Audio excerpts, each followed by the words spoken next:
आगरा में उस वक्त हड़कंप मच गया जब एयरफोर्स का MiG-29 फाइटर जेट हादसे का शिकार हो गया।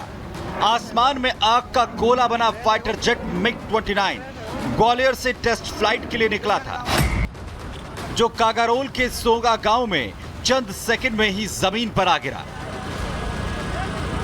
जैसे ही विमान में आग लगने और जमीन पर गिरते हुए आसपास के गांव वालों ने देखा तो हड़कंप मच गया। लोग हादसे की जगह की तरफ भागे। वहीं विमान में जमीन पर गिरते ही आग धधक उठी और करीब 25 फीट ऊंची आग की लपटें उठने लगी। इतना ही नहीं, विमान में तेज धमाके होने लगे, जिससे हादसे की जगह पहुंचे गांव वालों में हड़कंप मच गया। सभी अपनी जान बचाने के लिए भागते हुए नजर आए। मैं यहीं खेत में लग रहा था पास में, तो देखा सबसे पहले ऊपर से आवाज़ आई जोर से, और ऊपर जहाज क्रैश हुआ और घूमते घूमते नीचे आ गया। नीचे आते ही ब्लास्ट हो गया तेज से, बहुत तेज। ब्लास्ट होने के बाद हमारे यहाँ गांव के ग्रामीण जो भी निवासी हैं सभी लोग यहाँ पे आए, भीड़ इकट्ठी हुई, और यहाँ पे पुलिस प्रशासन भी आया और प्रधान जी भी आए हमारे हाकिम 4। उन्होंने सब पुलिस प्रशासन को बुलाया, इन्फॉर्मेशन दिया। दरअसल MiG-29 टेस्ट फ्लाइट के लिए निकला था। ग्वालियर से MiG-29 ने उड़ान भरी थी। तकनीकी खामी की वजहों से विमान में आग लग गई। जिस दौरान ये घटना हुई उस वक्त विमान में 2 पायलट मौजूद थे। दोनों पायलटों ने सूझबूझ दिखाते हुए विमान को खुली जगह पर ले गए। दोनों पायलटों ने यहां पर खुद को इजेक्ट किया। दोनों पायलट सुरक्षित बताए जा रहे हैं और उनका अस्पताल में इलाज चल रहा है। वहीं हादसे के बाद विमान का मलबा हादसे वाली जगह पर करीब 1 किलोमीटर तक फैल गया। विमान हादसे की जानकारी तुरंत फायर ब्रिगेड को दी गई, जिसके बाद मौके पर पहुंची फायर ब्रिगेड की टीम ने आग पर काबू पाया। वहीं हादसे की जानकारी सोशल मीडिया एक्स पर एयरफोर्स ने साझा की और बताया कि दोनों पायलटों ने सूझबूझ से न सिर्फ खाली जगह पर विमान को क्रैश करवाया, वहीं दोनों पायलट खुद को वक्त रहते विमान से निकालने में भी कामयाब रहे और हादसे से कुछ दूरी पर पैराशूट की मदद से लैंड किया। दोनों को अस्पताल में भर्ती करवाया गया है, जहां दोनों का इलाज चल रहा है।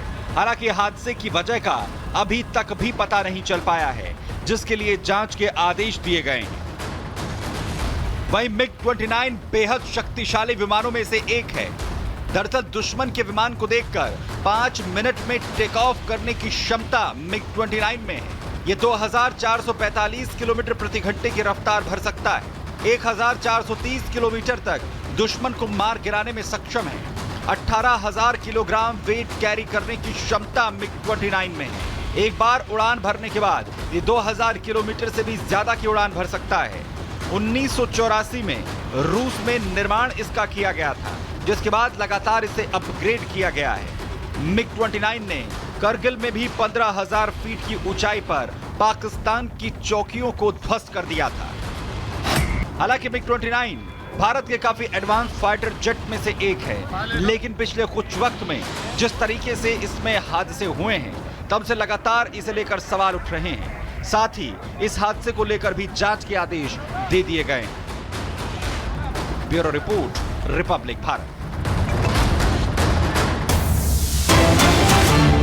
और इस बीच एक बड़ी खबर दिल्ली से आपको बता दें, राजधानी दिल्ली से बड़ी जानकारी। रिंग रोड पर भीषण हादसा हुआ है और इस हादसे को लेकर की ये बड़ी खबर मिल रही है आपको। साथ साथ बता दें, बेकाबू डीटीसी बस जो है वो यहाँ पर देखिए किस तरीके से 2 लोगों को रौंदती हुई नजर आई। बेकाबू डीटीसी बस ने 2 लोगों को रौंदा है और ये दुखद हादसा, ये तस्वीर भी आपको दिखा रहे। टक्कर के बाद डिवाइडर से टकराई बस। ये तस्वीर रिंग रोड की, दिल्ली की तस्वीर, और पुलिसकर्मी और शख्स की हादसे में मौत हुई है। तो ये दुखद खबर।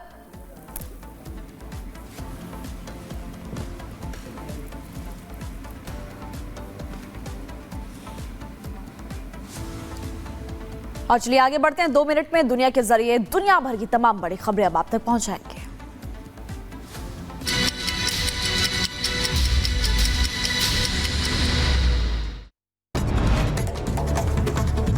अमेरिका में आज होगी राष्ट्रपति पद के लिए वोटिंग। कमला हैरिस और डोनाल्ड ट्रंप के बीच कड़ी टक्कर। आज होने वाली वोटिंग में करीब 60% वोटर्स हिस्सा ले सकते हैं।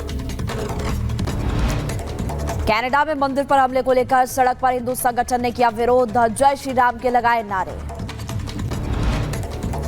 इजराइल पर बड़े हमले की तैयारी में ईरान। अमेरिकी चुनाव के बाद इजराइल पर हो सकता है हमला। खामेनेई ने दिए संकेत। नेतन्याहू ने कहा वक्त बताएगा कौन पड़ेगा भारी।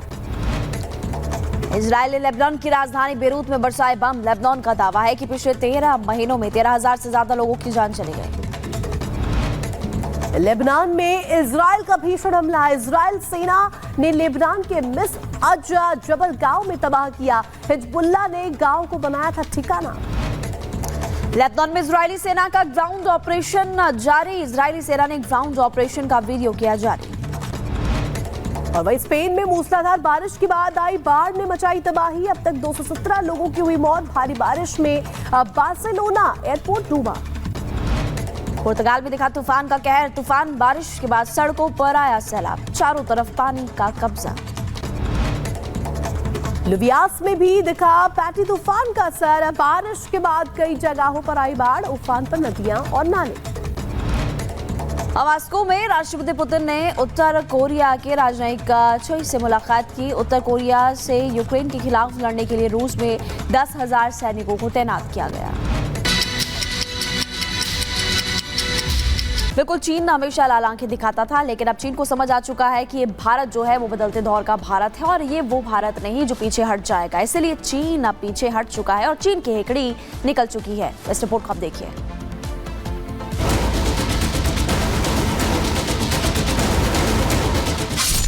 एलएसी पर भारत का दबदबा। देवसांग में हिंद की सेना का जलवा। एलएसी में देवसांग वो इलाका है जहां से चीन की सारी हरकतें शुरू हुई और आज चीन की इन्हीं हरकतों को कुचलने के बाद भारत की सेना उसी देवसांग में गश्त कर रही है। पूर्वी लद्दाख में सैनिकों को पीछे हटाने के लिए भारत और चीन के बीच समझौते का असर अब साफ तौर पर दिखने लगा है। सेना ने खुद अपनी इस कामयाबी की जानकारी सोशल मीडिया पर शेयर की है। देवसांग और डेमचोक में सैनिकों की वापसी के लिए गश्त फिर से शुरू करने के लिए भारतीय और चीनी पक्ष के बीच बनी सहमति के बाद भारतीय सेना ने आज देवसांग में गश्त बिंदुओं में से एक पर सफलतापूर्वक आयोजित की। यह एलएसी पर शांति बनाए रखने की दिशा में एक और सकारात्मक कदम है। इससे पहले 1 नवंबर को डेमचोक में सैनिकों की वापसी और पेट्रोलिंग शुरू हुई थी। इस पेट्रोलिंग में भारतीय सैनिकों के साथ चीनी सैनिक भी थे। वहीं सोमवार से देवसांग में भी पेट्रोलिंग पहले की जैसी शुरू हो गई। पहली पेट्रोलिंग टीम सुबह रवाना हुई और दोपहर तक वापस लौट आई थी। यह एलएसी पर शांति और सौहार्द बनाए रखने की दिशा में एक और सकारात्मक कदम है। आपको बता दें कि पेट्रोलिंग में सैनिकों की संख्या 10 से 15 के बीच थी। सहमति में शर्त नहीं थी कि कौन कितनी बार पेट्रोलिंग करेगा और पेट्रोलिंग में कितने सैनिक होंगे, लेकिन यह सहमति बनी है कि सैनिकों की संख्या बहुत ज्यादा नहीं रखनी है। पेट्रोलिंग पर जाने से कम 1 दिन पहले भारतीय और चीन के सैनिक एक दूसरे को उसकी जानकारी देंगे। किस एरिया में कितने बजे पेट्रोलिंग के लिए जा रहे हैं ये भी बताना होगा। एलएसी पर चीन अब वो हिमाकत करने की बिल्कुल भी नहीं सोच पाता जो हरकतें वो अब तक करता आ रहा था, क्योंकि अब ड्रैगन के फन को काबू में करने का तरीका हिंद की सेना जान चुकी है और ये तो चीन भी समझ चुका है कि ये नया भारत है। Bureau report, Republic Bharat.